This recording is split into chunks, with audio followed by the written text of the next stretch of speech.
ओम नमो भगवते वासुदेवाय। आज हम श्री गर्ग संहिता के वृंदावन खंड का छठा अध्याय सुनेंगे।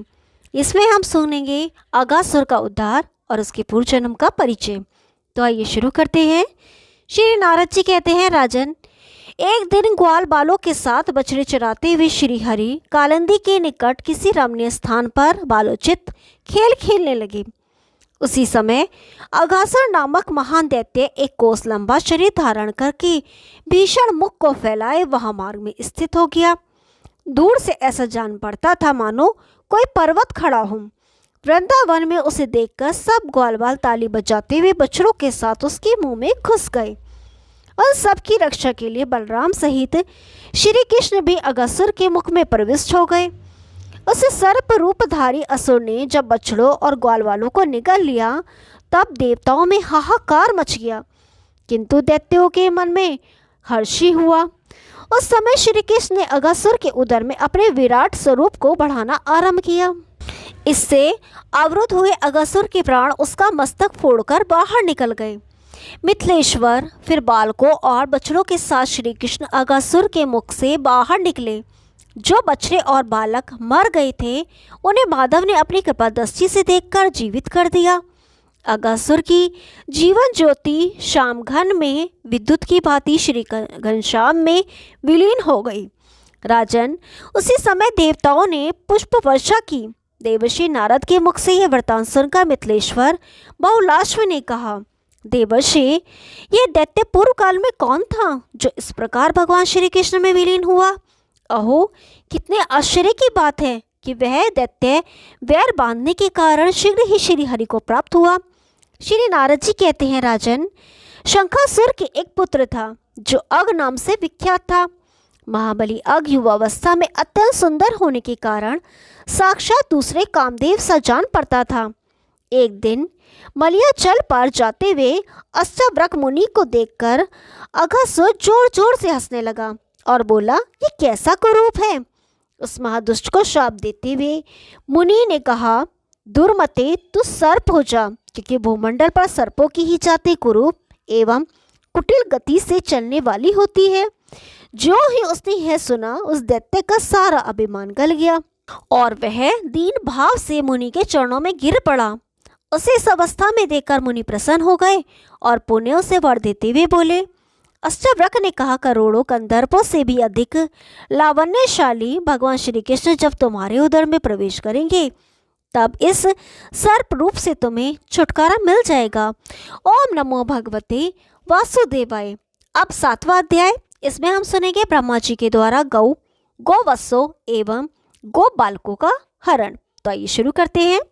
श्री नारद जी कहते हैं, राजेंद्र, आप भगवान श्री कृष्ण की अन्य लीला सुनिए। यह लीला उनके बाल्यकाल की है, तथापि उनकी पौगणावस्था की प्राप्ति के बाद प्रकाशित हुई। श्री कृष्ण गोवत्स एवं गो बालकों की मृत्यु के समान भयंकर अगासुर के मुख से रक्षा करने के उपरांत उनका आनंद बढ़ाने की इच्छा से यमुना तट पर जाकर बोले, प्रिय सखाओ, आहा, ये कोमल बालुकामय तट बहुत ही सुंदर है। शरद ऋतु में खिले हुए कमलों के पराग से पूर्ण है। शीतल, मंद और सुगंधित त्रिविध वायु से सुरभित है। ये तट भूमि भंवरों की गुंजाश से युक्त एवं कुंजित एवं वृक्षलताओं से सुशोभित है। गोपाल को दिन का एक पहर बीत गया है, भोजन का समय भी हो गया है, अतएव इस स्थान पर बैठकर भोजन कर लो। कोमल वालुका वाली यह भूमि भोजन करने के लिए उपयुक्त दिख रही है। बछड़े भी यहाँ जल पीकर हरी हरी घास चढ़ती रहेंगे। गोपालकों ने श्री कृष्ण की यह बात सुनकर कहा, ऐसा ही हो, और वे सब के सब भोजन करने के लिए यमुना तट पर बैठ गए। इसके उपरांत जिनके पास भोजन सामग्री नहीं थी उन बालकों ने श्री कृष्ण के कान में दीन वाणी से कहा, हम लोगों के पास भोजन के लिए कुछ नहीं है, हम लोग क्या करें? नंदगांव यहाँ से बहुत दूर है, अतः हम लोग बछड़ों को लेकर चले जाते हैं। ये सुनकर श्री कृष्ण बोले, प्रिय सखाओ, शोक मत करो, मैं सबको यत्नपूर्वक आग्रह के साथ भोजन कराऊंगा, इसलिए तुम सब मेरी बात पर भरोसा करके निश्चिंत हो जाओ। श्री कृष्ण की यह उक्ति सुनकर वे लोग उनके निकट ही बैठ गए। अन्य बालक अपने अपने चीकों को खोलकर श्री कृष्ण के साथ भोजन करने लगे। श्री कृष्ण ने गोप बालकों के साथ, जिनकी उनके सामने भीड़ लगी हुई थी, एक राजसभा का आयोजन किया। समस्त गोप बालक उनको घेर कर बैठ गए। वे लोग अनेक रंगों के वस्त्र पहने हुए थे और श्री कृष्ण पीला वस्त्र धारण करके उनके बीच में बैठ गए। विधे उस समय गोप बालकों से घिरे हुए श्री कृष्ण की शोभा देवताओं से घिरे हुए देवराज इंद्र के समान अथवा पंखुड़ियों से घिरी हुई स्वर्णिम कमल की कनिका केसर युक्त भीतरी भाग के समान हो रही थी। कोई बालक कुसुमों, कोई अंकुरों, कोई पल्लवों, कोई पत्तों, कोई फलों, कोई अपने हाथों, कोई पत्थरों और कोई छीकों को ही पात्र बनाकर भोजन करने लगे। उनमें से एक बालक ने शीघ्रता से कोर उठाकर श्री कृष्ण के मुख में दे दिया। श्री कृष्ण ने भी उस ग्रास का भोग लगाकर सबकी ओर देखते हुए कहा, भैया, अन्य बालकों को अपनी अपनी स्वादिष्ट सामग्री चखाओ। मैं स्वाद के बारे में नहीं जानता, बालकों ने ऐसा ही हो कहकर अन्य बालकों को भोजन के ग्रास ले जाकर दिए। वे भी उन ग्रासों को खाकर एक दूसरे की हंसी करते हुए उसी प्रकार बोल उठे। सुबल ने पुनः श्री हरि के मुख में ग्रास दिया, परंतु श्री कृष्ण उस कोर में से थोड़ा खाकर हंसने लगे। इस प्रकार जिसने कोर खिलाया वे सभी जोर से हंसने लगे। बालक बोले, नंद नंदन सुनो, जिसके नाना मुख हैं उसको भोजन का ज्ञान नहीं रहता, इसलिए तुमको स्वाद प्राप्त नहीं हुआ। इसके उपरांत श्री धामा ने माधव को और अन्य बालकों को भोजन के ग्रास दिए। ब्रज बालकों ने उसको उत्तम बताकर बहुत प्रशंसा की। इसके बाद वैरूपथप नाम के एक बालक ने पुनः श्री कृष्ण को एवं अन्य बालकों को आग्रहपूर्वक कोर दिए। श्री कृष्ण आदि वे सभी बालक थोड़ा थोड़ा खाकर हंसने लगे।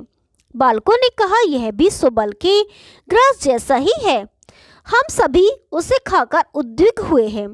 इस प्रकार सभी ने अपने अपने ग्रास चखाए और सभी परस्पर हंसने हंसाने और खेलने लगे।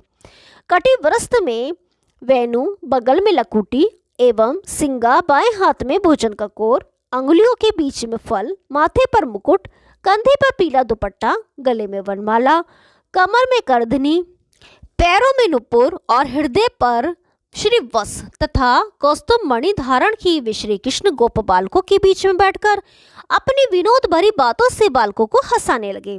इस प्रकार यज्ञो भक्त श्री हरि भोजन करने लगे, जिसको देवता एवं मनुष्य आश्चर्यचकित होकर देखते रहे।